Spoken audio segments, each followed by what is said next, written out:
second chance in the game.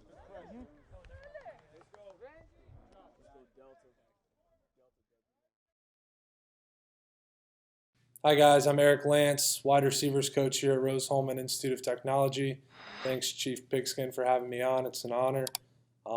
Been here, going on in my second year here at Rose-Hulman, and I started at Miami University with Chuck Martin's staff. So kind of everything I'm going to tell you today is stuff I picked up from them and here at Rose, and kind of made my own kind of deal with it, and hopefully you guys can all take something away from it. So wide receiver blocking, I tell my guys all the time, it's not how skilled you are as a receiver. Schematically, we're going to get you open.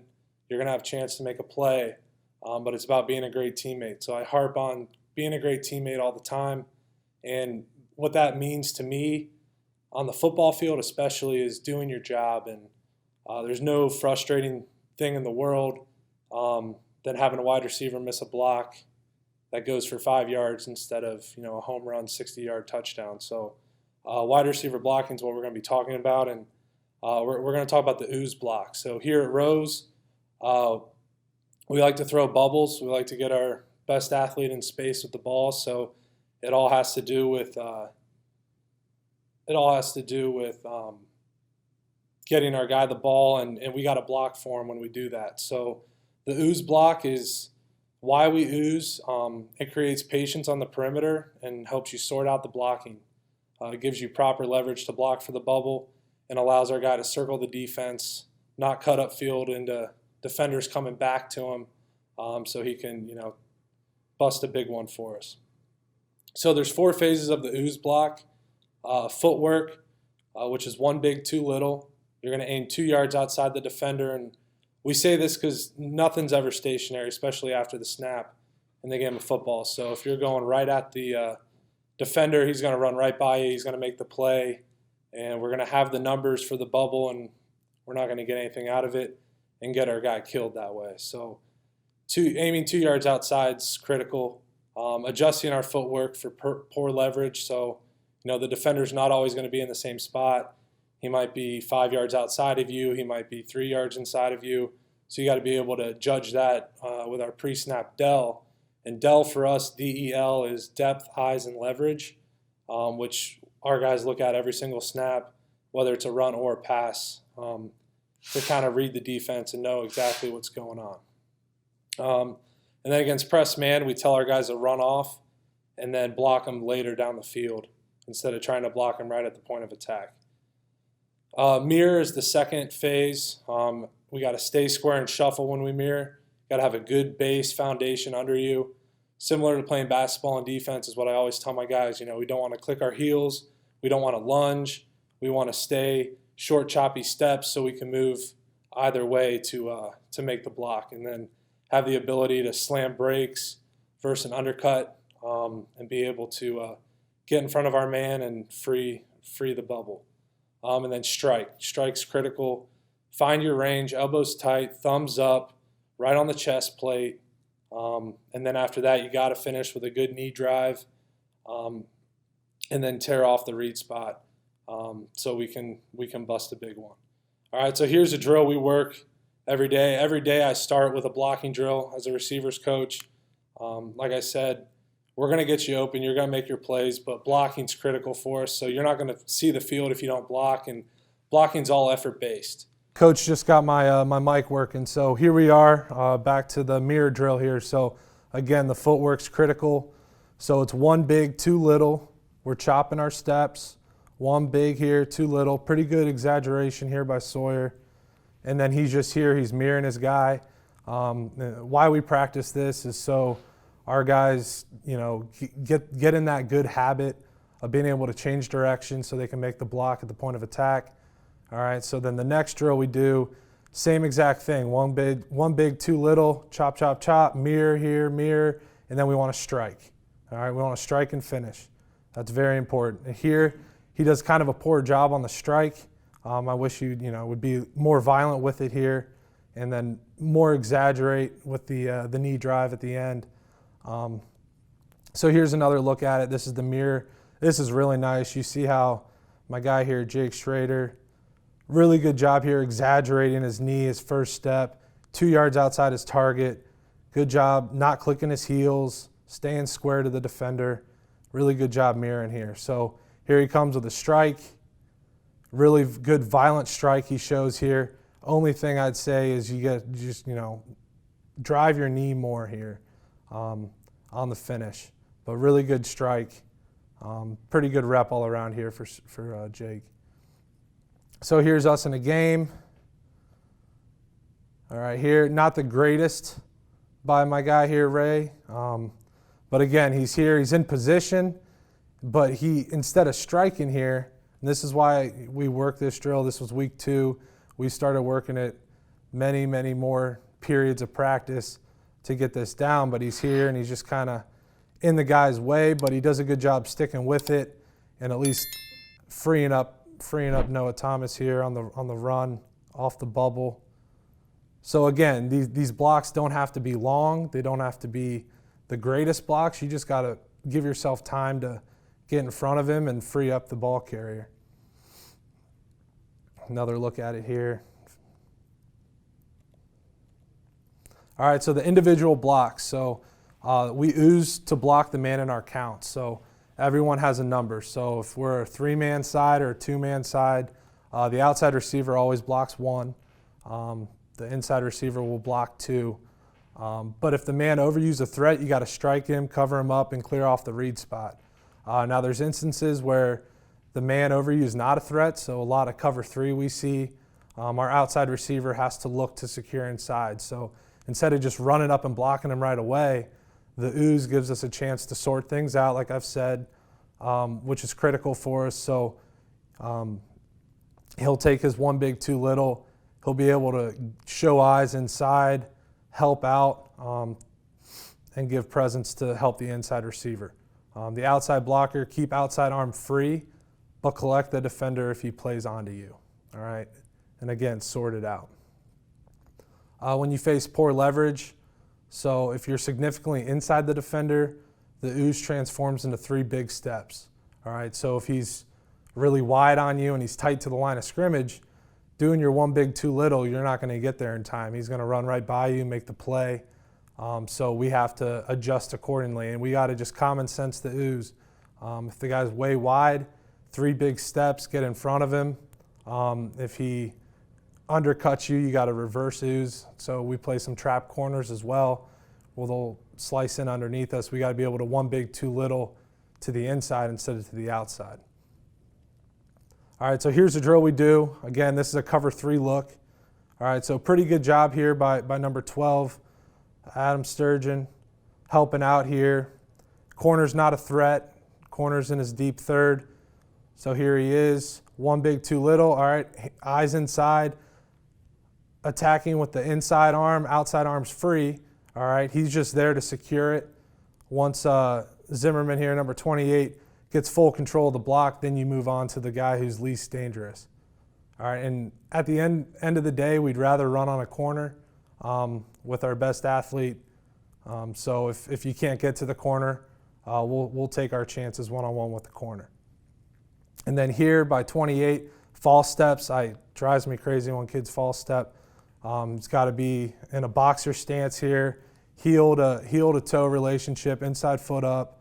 And he's got to have that weight on the inside foot so he can come out here. And again, he's in kind of poor leverage here. He's got to kind of haul like crazy to get to his man. So he does a good job staying under control, staying square, and then really good job all around sorting it out. Here's a look from the side here. Pretty good job all around. That's exactly what we want it to look like. So here's a clip. Now this is just a 2-man side. But as you see here, 15, Zach Murphy does a good job IDing it. Fundamentally, not a great job.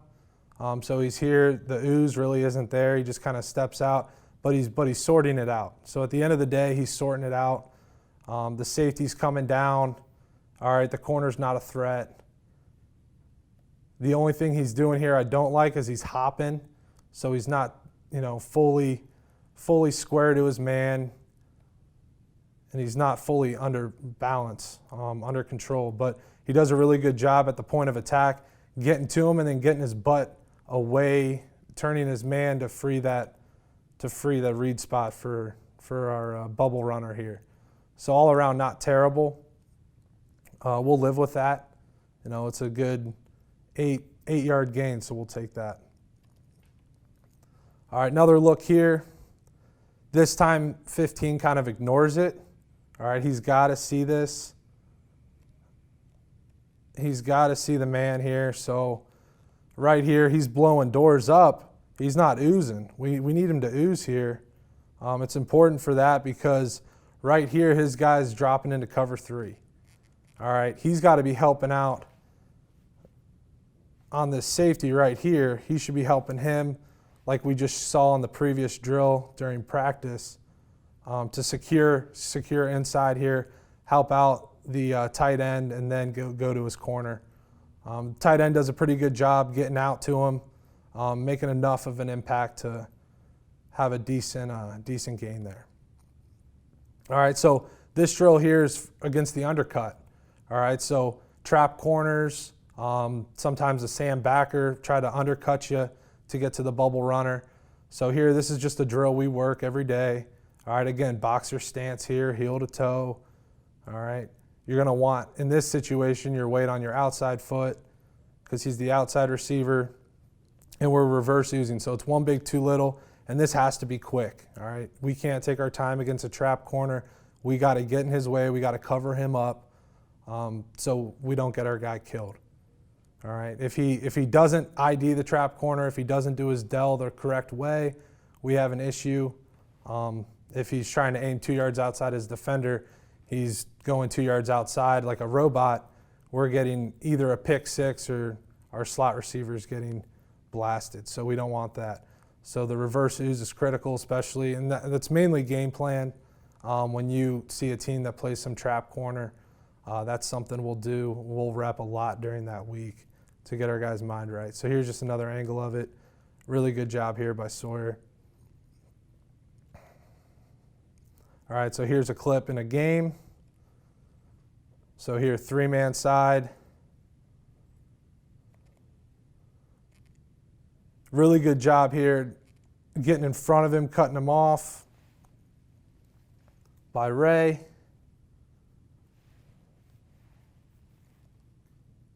Really nice work. Here he's coming out to him, able just to get in his way. The only thing is his hands are outside of him, which drives me crazy. Got to have his hands inside so he doesn't draw a penalty. But really good job fighting, getting in the guy's way, and we're able to crease it. 13-yard gain, so we'll take that. So that's just something we do, trap corner or just anyone that undercuts in general. Here's another one. Our inside receiver gets undercut, but again, he's under control. Pretty good ooze here. He's waiting on him, and he frees it up. Unfortunately, we didn't complete this bubble. This would have been a huge play for us.